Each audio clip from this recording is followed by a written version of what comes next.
Halo adik-adik, selamat hari Minggu. Kembali lagi di dalam renungan untuk Pelkat PT.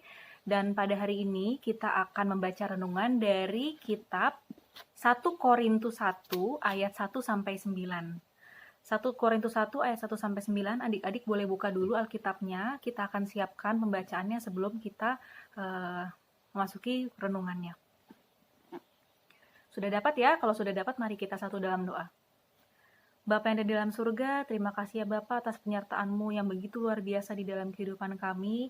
Engkau boleh beserta dengan kami di dalam kami proses belajar di rumah masing-masing, di dalam kami melakukan aktivitas kami selama 1 minggu ini, dan juga yang terpenting dan terutama Engkau memberikan kami karunia yang begitu besar melalui pemberian nafas kehidupan untuk kami. Kami bersyukur atas keluarga kami bersyukur atas pendidikan kami bersyukur atas apapun yang boleh kami lalui di dalam 1 minggu ini ya Tuhan. Dan kami percaya ya Bapa, kami bisa sampai sejauh ini hanya karena tuntunan Engkau saja ya Bapa. Kami adalah manusia lemah yang tidak bisa berjalan sendiri tanpa Engkau. Oleh karena itu ya Tuhan, pada hari ini kami anak-anak-Mu, Pelkat Teruna, kami mau membaca dan mau merenungkan firman-Mu, agar kami dapat melakukan hal ini di dalam kehidupan kami sehari-hari. Kami sudah siap untuk mendengarkan firman-Mu, Alkitab sudah terbuka di depan kami. Tuhan yang kiranya mau hadir di dalam hati kami melalui Roh Kudus yang ada di dalam diri kami. Kami sudah siap ya Tuhan untuk membuka hati kami, membuka pikiran kami, membuka telinga kami, mata kami untuk membaca Alkitab dan mendengarkan firman yang akan Engkau sampaikan pada hari ini. Terima kasih ya Bapa, kami bersyukur kepadamu tiada hentinya ya Tuhan. Besertalah bersama kami ya Bapa, hanya di dalam namamu kami berdoa, amin. Oke adik-adik, mari kita baca pembacaan Alkitab kita ya, dari 1 Korintus 1 ayat 1 sampai 9. Bagian pertama, salam. Dari Paulus, yang oleh kehendak Allah dipanggil menjadi Rasul Kristus Yesus, dan dari Sostenes, saudara kita, kepada jemaat Allah di Korintus, yaitu mereka yang dikuduskan dalam Kristus Yesus, dan yang dipanggil menjadi orang-orang kudus, dengan semua orang di segala tempat yang berseru kepada nama Tuhan kita Yesus Kristus, yaitu Tuhan mereka dan Tuhan kita. Kasih karunia dan damai sejahtera dari Allah Bapa kita, dan dari Tuhan Yesus Kristus menyertai kamu. Aku senantiasa mengucap syukur kepada Allahku, karena kamu atas kasih karunia Allah yang dianugerahkannya kepada kamu dalam Kristus Yesus. Sebab di dalam Dia kamu telah menjadi kaya dalam segala hal, dalam segala macam perkataan dan segala macam pengetahuan, sesuai dengan kesaksian tentang Kristus yang telah diteguhkan di antara kamu. Demikianlah kamu tidak kekurangan dalam suatu karunia pun, sementara kamu menantikan pernyataan Tuhan kita Yesus Kristus. Ia juga akan meneguhkan kamu sampai kepada kesudahannya, sehingga kamu tak bercacat pada hari Tuhan kita Yesus Kristus. Allah yang memanggil kamu kepada persekutuan dengan anaknya, Yesus Kristus, Tuhan kita, adalah setia. Sampai sedemikian jauh pembacaan Alkitab kita. Oke adik-adik, kita akan masuk ke dalam renungan ya. Jadi kalau misalkan adik-adik lihat di judulnya dari kitab Korintus ini, ya, ini adalah surat dari Rasul Paulus yang pertama kepada jemaat di Korintus. Jadi surat kepada jemaat di Korintus ini memang tergolong panjang ya. Sebenarnya Rasul Paulus itu menuliskan ini surat ya adik-adik ya. Jadi ini bukan perkataan langsung, tapi ini adalah surat yang merupakan balasan dari Rasul Paulus kepada perwakilan orang Korintus. Jadi saat itu Rasul Paulus sedang dalam perjalanannya di Efesus ya. Nah, pada saat itu Rasul Paulus itu terima surat dari perwakilan orang yang ada di Korintus, bahwa isi surat itu adalah meminta bantuan Rasul Paulus ya untuk persekutuan yang ada di Korintus, karena persekutuan di sana itu mengalami banyak tantangan. Setelah Rasul Paulus pergi dari sana, itu mereka mengalami tantangan ya. Mungkin buat gambaran adik-adik tentang kota Korintus itu seperti apa. Jadi kita perlu tahu bahwa kota Korintus itu adalah sebuah kota yang itu ada 2 pelabuhan, dan dengan adanya pelabuhan itu akhirnya kota itu juga menjadi sebuah pusat perdagangan yang diakui di internasional. Nah, pusat perdagangan, dan di situ itu menghasilkan juga barang-barang yang mewah, dan juga hasil-hasil berupa lukisan dan karya-karya seni. Nah, di situ karena itu adalah tempat perdagangan, jadi di situ banyak sekali pertemuan ya antara orang dari berbagai tempat. Ada pelabuhan 2 di situ. Nah, tapi sayangnya di sisi lain dari kota yang menghasilkan karya yang bagus, karya-karya yang seni yang bagus dan juga karya-karya barang-barang mewah, tapi di sisi lain di situ akhirnya mereka itu tidak memiliki moralitas yang sesuai dengan yang Tuhan inginkan. Di situ di Korintus ini juga saat itu sedang berkembang pengajaran-pengajaran palsu. Begitu. Jadi itu adalah mengenai tentang kota Korintus. Nah, karena adanya tantangan seperti itu, ya, ditambah lagi orang-orang di Korintus itu kan banyak pendatang, jadi itu sangat beragam. Nah, keberagaman mereka itu ya bukan menjadi sesuatu yang ke arah baik, tapi justru malah ke arah yang tidak baik gitu. Jadi di sana itu banyak ajaran-ajaran yang palsu-palsu yang sedang beredar di zaman tersebut. Nah, karena hal itulah maka orang-orang di Korintus menulis surat kepada Rasul Paulus tentang kondisi mereka di sana. Nah, di sini kitab Korintus itu adalah surat Rasul Paulus yang pertama itu adalah balasannya terhadap surat dari orang-orang di Korintus. Nah, sekarang kalau misalkan kita lihat di pembacaan Alkitab kita, ya, di sini terbagi jadi 2 bagian adik-adik. Kalau kita lihat dari Korintus pasal 1 ayat 1 sampai 3 itu kan bagian salam ya. Nah, lalu ayat 4 sampai ayat 9 itu adalah bagian ucapan syukur. Jadi bagian salam kalau kita bahas satu-satu ya, kita lihat dari ayat pertama. Dari Paulus yang oleh kehendak Allah dipanggil menjadi Rasul Kristus. Ingat ya, dipanggil menjadi Rasul Kristus Yesus. Ya, jadi di sini bukan cuma sekedar salam, bukan cuma sekedar dari Paulus nih suratnya, dari Rasul Kristus Yesus, bukan cuma sekedar begitu doang, tapi sebenarnya di sini mau menekankan bahwa tugas Paulus itu membawa tugas ilahi. Jadi ini mau menegaskan ke ajaran-ajaran palsu itu, pengajar-pengajar palsu bahwa tugas yang saya kerjakan, perkataan saya ini itu adalah tugas dari Allah. Begitu. Jadi mau menekankan hal itu di ayat pertama. Nah, lalu kalau kita lihat di ayat kedua, kepada jemaat Allah di Korintus ya, jadi dari Paulus kepada jemaat Allah di Korintus, yaitu mereka yang dikuduskan dalam Kristus Yesus dan yang dipanggil menjadi orang-orang kudus, dengan semua orang di segala tempat yang berseru kepada nama Tuhan kita Yesus Kristus, yaitu Tuhan mereka dan Tuhan kita. Jadi gini adik-adik, kalau kita lihat di ayat ini, di ayat kedua, itu bukan cuma sekedar dari Paulus untuk jemaat Korintus, tapi di sini menekankan bahwa ya kita ya bukan hanya jemaat Korintus, ya saat itu jemaat Korintus itu sudah menjadi milik Allah ya, digarisbawahi dikuduskan dalam Kristus Yesus. Kenapa sudah menjadi milik Allah? Ya, karena kan kita tahu ya sama-sama karyanya Tuhan itu adalah salah satunya Tuhan Yesus Kristus mengorbankan diri untuk menebus dosa manusia di kayu salib, ya. Nah, jadi maksudnya adalah menekankan bahwa kalian itu jemaat Korintus juga sudah dikuduskan sama Tuhan gitu. Jadi itu penekanan-penekanannya ya. Terus yang ketiga, kasih karunia dan damai sejahtera dari Allah Bapa kita dan dari Tuhan Yesus Kristus menyertai kamu. Ini adalah harapan bagi orang-orang di Korintus bahwa Tuhan akan selalu menyertai mereka. Itu harapan dari Paulus. Seperti itu. Nah, sekarang kita masuk ke bagian kedua.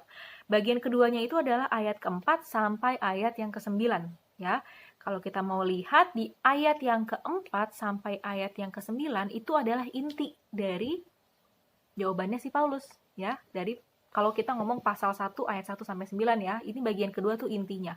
Nah, kalau misalkan kita lihat di ayat 4 sampai ayat 7, ya adik-adik lihat di ayat di Alkitabnya ya. Di ayat 4 sampai ayat 7 itu Rasul Paulus itu mengucap syukur atas kasih karunia Allah yang boleh mereka rasakan di dalam kehidupan jemaat, khususnya jemaat Korintus karena karunia Allah yang tadi itu, karena karunia Allah yang sudah memberikan perkataan dan pengetahuan ini yang ada di sini. Itu Rasul Paulus itu mengucap syukur ya dari ayat 4 sampai ayat 7 ya. Lalu ayat 8 sampai ayat 9 itu Rasul Paulus itu lebih ke memberikan kekuatan dan harapan untuk jemaat di Korintus bahwa Tuhan itu tidak pernah meninggalkan mereka, bahwa Tuhan itu selalu ada bersama dengan mereka. Seperti itu ya adik-adik ya, kalau misalkan kita mau bahas dari bagian-bagian ayatnya. Nah sekarang mungkin pertanyaan kalian, oke Kak, kita dari pembacaan ini udah tahu nih, terus kita sekarang harus apa dari pembacaan ini? Jadi gini adik-adik, penekanannya itu ada di ayat 2 juga, kalau menurut kakak, kalau kita lihat di sini ya, kepada jemaat Allah di Korintus, yaitu mereka yang dikuduskan dalam Kristus Yesus. Jadi di sini mau ditekankan bahwa kita kan ini sudah ditebus ya, kita itu Tuhan sudah mengorbankan diri di kayu salib ya. Itu artinya kita itu sudah menjadi milik Tuhan. Sepakat adik-adik? Ya, kita sudah ditebus nih, sudah dibayar. Dalam artian dosa kita sudah ditebus sama orang yang tidak bersalah, sama seseorang yang tidak bersalah, yaitu Tuhan kita. Ya, jadi kita sudah menjadi milik Tuhan. Nah sekarang, itu penekanannya adik-adik ya, harus ingat kita sudah menjadi milik Tuhan, sudah dikuduskan. Nah sekarang, setelah kita tahu kita sudah menjadi milik Tuhan, apakah sekedar tahu aja? Enggak ya, pasti adik-adik juga mungkin ada pikiran bahwa kita sudah jadi milik Tuhan, ya terus apa kak? Emang kenapa kalau udah jadi milik Tuhan? Nah, kalau kita sudah tahu kalau kita itu milik Tuhan ya, terus tugas berikutnya yang mungkin gak mudah itu adalah kita juga harus menjadi saksi Tuhan. Menjadi saksi Tuhan. Jadi maksudnya gini, jadi saksi Tuhan itu adalah salah satunya seperti yang tertulis di dalam judul perikop dari ayat 4-9, yaitu ucapan syukur atau mengucap syukur. Kita harus mengucap syukur setiap saat, setiap hari, meskipun di samping, di luar dari apapun yang adik-adik alami ya. Baik itu sebel sama teman, berantem sama orang tua, atau mungkin ada masalah di kehidupan adik-adik, kok saya nggak lulus pelajaran bahasa misalnya. Padahal saya yakin banget saya bisa. Di luar dari itu, kita meskipun dalam kondisi seperti itu, kita harus selalu senantiasa bersyukur. Ya. Tapi bukan berarti bersyukurnya kelewatan juga. Oh iya, bahasa Indonesia nggak lulus, ya udah syukurin aja, terus nggak belajar. Itu tidak menjadi saksi Tuhan. Jadi maksudnya bersyukur di sini adalah dalam kondisi apapun, meskipun itu adalah kondisi yang membuat kalian down, sedih, sangat-sangat sedih, jangan pernah khawatir bahwa Tuhan itu akan tidak ada. Tuhan itu selalu ada. Mungkin kita tidak bisa melihat wujudnya, tapi kita bisa merasakan dari orang-orang di sekitar kita. Orang tua, saudara, teman, ya, yang meskipun kita dalam kondisi sedih, Tuhan hadir melalui mereka. Nah sekarang bukan hanya mereka yang menjadi perpanjangan tangan Tuhan, tapi kita pun, diri kita sendiri ini ya, juga harus menjadi saksi Tuhan seperti orang-orang yang mungkin Tuhan berikan kepada kita untuk hadir di hidup kita ya, adik-adik. Jadi kita harus menjadi saksi juga. Gimana caranya menjadi saksi kak? Dari tadi kakak ngomong saksi, gimana caranya? Caranya menjadi saksi ya itu pertama, harus selalu mengucap syukur dalam kondisi apapun. Intinya kalau kita mengucap syukur dalam kondisi apapun, artinya kita punya iman yang kuat. Ya, kita percaya Tuhan akan selalu bersama dengan kita. Ya. Dan yang kedua, yang perlu gimana caranya untuk menjadi saksi Tuhan? Ya, kita harus menjadi seseorang yang tekun. Tekun itu mungkin kedengarannya gampang, tapi tekun dalam artian benar-benar tekun. Kita serius menjalankan apa yang jadi tugas kita. Untuk konteks adik-adik, tugas adik-adik apa? Belajar. Ya kan? Belajar. Saat ini fokusnya adalah tugasnya belajar. Buat apa belajar? Belajar kan buat diri aku, Kak. Terus gimana caranya menjadi saksi orang? Kan itu bermanfaat buat diri aku. Iya, betul. Tapi kalau misalkan kalian belajar dengan baik, dengan tekun, orang lihat kalian tekun, jujur, tekun, benar-benar menjalankan tugas dengan tanggung jawab. Jadi kalau ada tugas ya dikerjain, bukan ditunda-tunda. Terus kalau misalkan kalian udah jago dalam satu hal, misalkan saya jago matematika, teman kalian minta bantuan, ya kalian tekun kan, kalian juga mau berbagi ilmu juga sama mereka gitu. Dan intinya sesuatu yang membuat kalian tuh jadi saksi buat Tuhan, bahwa kalian menjalankan tugas pelajar aja, sesuatu yang menjadi tugas kalian sehari-hari, kalian tekun, kalian total ya. Wow, si ini nih anaknya rajin ya, anaknya rajin ya. Terus tanya sama kalian, kenapa kalian kok kamu rajin banget gitu? Oh saya bukan karena saya kok saya rajin, saya bukan karena saya bisa, karena saya kuat, tapi karena saya mengandalkan Tuhan, misalkan contoh kayak gitu. Saya selalu berdoa, meskipun saya bisa, saya selalu berdoa. Jadi menjadi saksi Tuhan tuh bisa jadi seperti itu juga. Jadi pertama tadi mengucap syukur, yang kedua itu adalah kita tekun dalam semua tugas yang Tuhan kasih buat kita. Adik-adik jangan menganggap tugas kalian sebagai pelajar itu adalah sesuatu yang diharuskan oleh orang tua saja. Orang tua itu kan perpanjangan tangan dari Tuhan juga ya. Jadi itu juga tugas yang Tuhan berikan untuk adik-adik saat ini. Sesudah kalian jadi pelajar, kalian mungkin akan jadi mahasiswa, terus kalian akan bekerja, itu tugas yang lain lagi. Jadi semua kita di dunia ini tuh membawa tugas dari Tuhan sebenarnya. Tinggal kita menjalankannya, apakah kita memancarkan Tuhan di dalam tugas kita, atau kita cuma sekedar asal-asalan. Ya udahlah, PR Bahasa Indonesia, kerjain aja, lihat si Budi misalkan, atau lihat si Anto lah, udah lihat aja sama mereka ininya. Kita nggak usah susah-susah pikir lah. Yang penting kan lulus, yang penting lulus lah, udah nggak usah total-total banget, nggak usah terlalu sering belajar lah, yang penting lulus SMA, lulus SMP bisa masuk SMA, lulus SMA bisa masuk kuliah, udah yang penting gitu. Nggak boleh ya, jadi yang namanya kita menjalankan tugas dengan tekun dan dengan fokus itu adalah kita memaknai, kita benar-benar memaknai, oke bener, kita yang penting lulus, tapi di dalam prosesnya, saya belajar bahasa Indonesia, saya belajar matematika, itu nanti kepake loh buat kehidupan saya berikutnya. Nanti akan bermanfaat buat orang lain. Kalau saya pinter kan saya pinter bukan buat diri sendiri, tapi saya pinter juga buat orang lain. Nanti kita bisa bikin karya macam-macam buat dunia ini, buat masyarakat ini. Atau nggak usah masyarakat ya, paling nggak buat sekolah kalian gitu. Gitu ya, jadi yang pertama mengucap syukur, yang kedua harus tekun dalam tugas apapun yang kalian jalankan. Seperti itu. Jadi gimana ya, menjadi saksi Tuhan itu kadang mungkin cukup sulit ya buat kita ya, nggak cuma buat adik-adik, buat kakak-kakak juga mungkin ada masanya kita sulit menjadi saksi Tuhan. Di dalam pergaulan apalagi, ya. Contoh, ada kondisi di mana biasanya cewek-cewek, ada anak baru, kalian kelas 2 SMP misalnya, ada anak baru masuk, ih kok bajunya keluar-keluar ya, kok ini anak kayaknya nggak ngikutin aturan sekolah ya, mungkin niatnya baik, karena peduli sama aturan sekolah. Ya kan, kalian punya geng, pasti kan punya ya yang namanya teman-teman, temen grup lah, 2-3 orang, atau mungkin yang besar sampai 6 orang. Terus ada teman kalian satu bilang, tuh ada anak baru tuh, berantakan bajunya, terus dandan lagi ke sekolah, terus contohnya gitu, nggak ngikutin aturan, kasih tahu lah, ya udah labrak aja yuk biar dia tahu misalkan gitu, labrak aja yuk, labrak. Kalian tahu labrak ya, kalau di zaman kakak itu labrak tuh istilahnya kita seperti bentak-bentak orang yang kita anggap lebih lemah dari kita bentak-bentak, terus ya intinya bisa sampai main fisik juga, ditoyor, wah itu nggak bagus lah, labrak gitu, labrak yuk gitu, labrak aja misalkan. Atau mungkin, kalian lu tahu nggak kemarin dia ngomongin lu loh gini, labrak aja, apa-apaan tuh kayak gitu, misalkan kayak gitu. Kalian sebagai yang salah satu yang ada dalam grup itu, apa yang akan kalian lakukan kalau kayak gitu? Kalau misalkan kalian gak ikut ngelabrak, teman-teman kalian akan menganggap cupu, nggak tegas, bukan bagian dari kita, lu bagian dari dia kalau lu nggak ikut ngelabrak, misalkan begitu.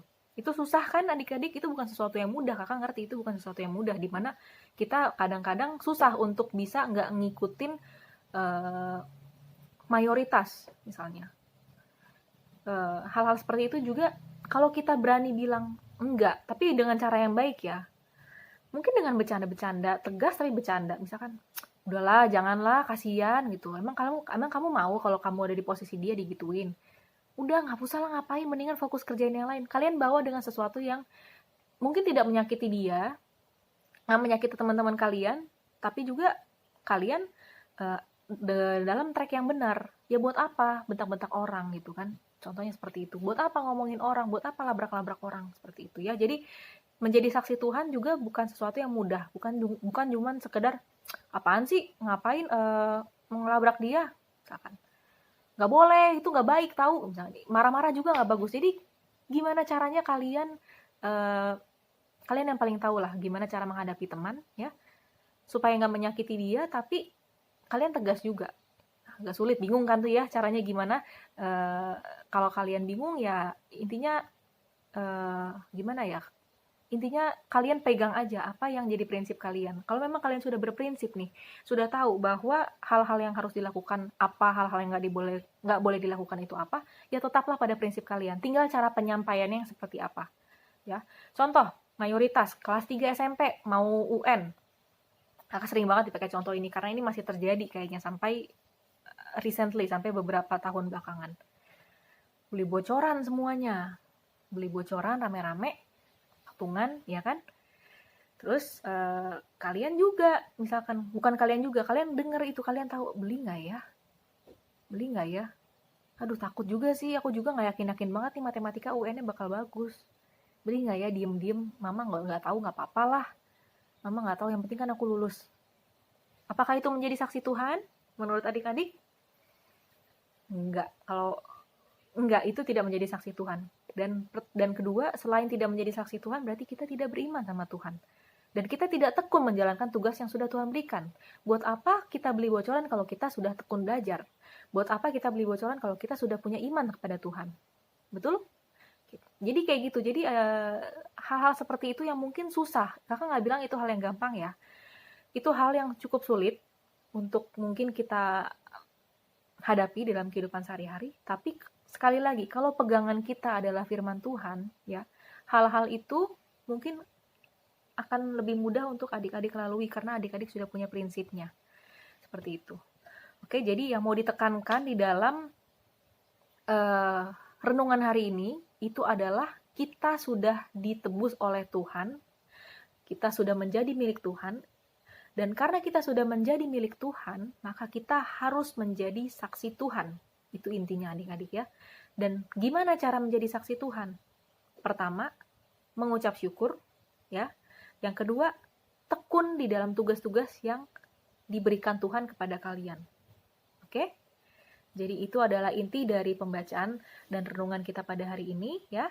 Sekarang tugasnya, ya, tugas buat adik-adik EK adalah kalian tuliskan pengalaman kalian, nanti dikirim ke Kak Sisi ya lewat WA untuk adik-adik EK, pengalaman kalian saat kalian berani menjadi saksi Kristus, apapun bentuknya boleh.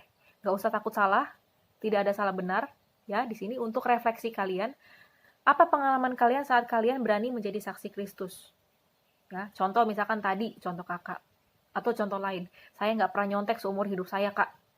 Bagi saya itu adalah menjadi saksi Kristus. Nah, nggak apa-apa, kirim aja.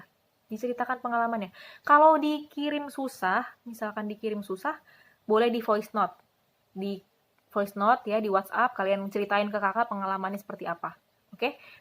Lalu yang kedua, itu yang pertama, pengalaman saat berani menjadi saksi Kristus. Yang kedua, sebaliknya, pengalaman saat kalian tidak mau, atau bukan tidak mau, kalian merasa kalian tidak berhasil menjadi saksi Kristus. Pengalamannya apa? Ya, kenapa kakak minta dua ini? Supaya kita refleksi, apakah kita sudah menjadi saksi Kristus, atau kita belum menjadi saksi Kristus. Jadi, dengan tahu ini, kalian bisa ukur, oh, kalau gitu aku harus lebih berusaha lagi untuk menjadi saksi Kristus. Gitu ya adik-adik ya. Ini bukan buat kakak, tapi ini untuk kepentingan kalian sendiri. Jadi kakak harap kalian bisa bikin tugasnya ya, refleksinya dari pembacaan Alkitab hari ini. Dan sekali lagi boleh di voice note kalau memang kalian merasa pegel, susah tulis di WhatsApp, boleh di voice note, boleh ditulis di WhatsApp, atau boleh kalian tulis tangan terus kalian kirim ke kakak fotonya, boleh. Jadi fleksibel aja karena yang penting itu adalah isi dari refleksi kalian. Oke, dan nggak perlu khawatir, refleksi kalian itu hanya untuk sharing saja. Jadi nggak akan dibagi-bagi ke teman-teman yang lain. Jadi tenang aja, cerita kalian aman, nggak akan dibagi-bagi ke teman-teman yang lain. Oke?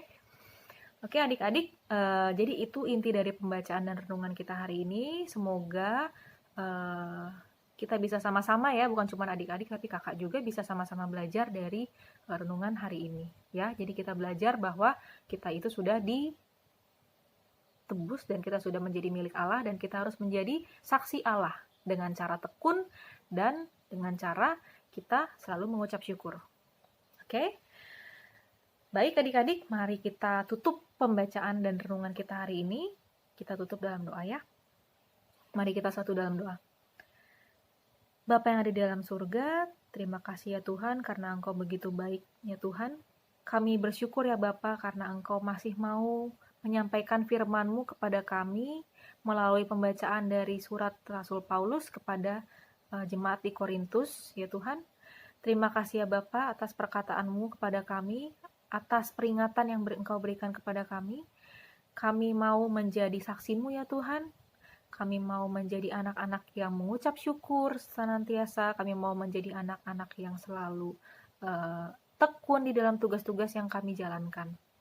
Kami percaya Bapa, kami bisa melakukan ini hanya dengan kekuatan daripada-Mu, dan kami berkomitmen ya Tuhan bahwa kami mau menjadi anak-anak yang bersaksi di dalam kehidupan kami sehari-hari. Kami mau bersaksi kepada lingkungan keluarga kami, kepada lingkungan pertemanan kami, dimanapun kami berada. Kami memohon tuntunan-Mu ya Tuhan, di dalam kami menjalankan hal ini. Kiranya Tuhan mau berbicara kepada kami senantiasa, dan agar kami selalu mengingat mengenai firman yang Kau sampaikan pada hari ini. Besertalah bersama kami ya Bapa di dalam minggu-minggu yang akan datang. Kami bersyukur kepada-Mu ya Tuhan, hanya di dalam nama-Mu kami berdoa. Amin.